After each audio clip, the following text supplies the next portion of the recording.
अस्सलाम वालेकुम दोस्तों, कैसे हैं? उम्मीद करता हूँ सब ठीक ठाक होंगे। मैं हूं मोहम्मद अली। आप देख रहे हैं इस्लाम की बातें। सूरह ताहा में अल्लाह ताला फरमाते हैं, और जो मेरा जिक्र से मुंह मोड़ लेगा तो मैं इसकी ज़िंदगी से सुकून छीन लूँगा, और क़यामत के दिन इसे अंधा उठाएंगे और वो कहेगा, ऐ मेरे रब, तूने मुझे अंधा क्यों उठाया? हालांकि दुनिया में तो मैं अच्छा खासा दिखता था। कहा जाएगा, जिस तरह दुनिया में हमारी आयतें आई, तुमने इन्हें फरामोश कर दिया, तो आज हम भी तुझे फरामोश किए देते हैं। ये अल्लाह ताला सूरत ताहा में फरमा रहे हैं। जब पहली दफ़ा ये मैंने आयत पढ़ी तो काफ़ी दिन सोचता रहा कि हमें बचपन से कुरान तर्जुमे से क्यों नहीं पढ़ाया गया, और इतनी अहम आयत हमारी नज़रों से दूर रही।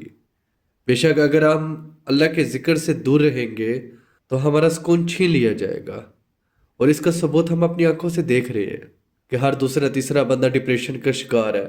हर दूसरा बंदा शिकायत करता है कि सुकून नहीं है ज़िंदगी में, जबकि अल्लाह ताला ने खुद फरमाया है कि जब तुम हमसे मुंह मोड़ लोगे तो हम भी मुंह मोड़ लेंगे। इसमें कोई शक नहीं, सुकून नहीं रहेगा।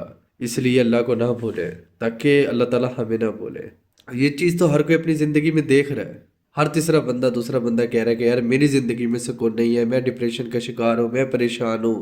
अल्लाह के बंदो, सुकून कैसे रहेगा ज़िंदगी में जबकि हमने अल्लाह ताला से मुंह मोड़ लिया है, अल्लाह के ज़िक्र से मुंह मोड़ लिया है। तो अल्लाह ताला ने भी हमसे मुंह मोड़ लिया है, इसलिए हमारी ज़िंदगियों में सुकून बाकी नहीं रहा। इसलिए हम डिप्रेशन का शिकार हैं, इसलिए हम परेशानियों का शिकार हैं। लिहाजा अल्लाह से जुड़े ताकि अल्लाह ताला हमसे जुड़े। अल्लाह ताला हमें अमल करने की तौफीक अता फरमाए। जज़ाकल्लाह।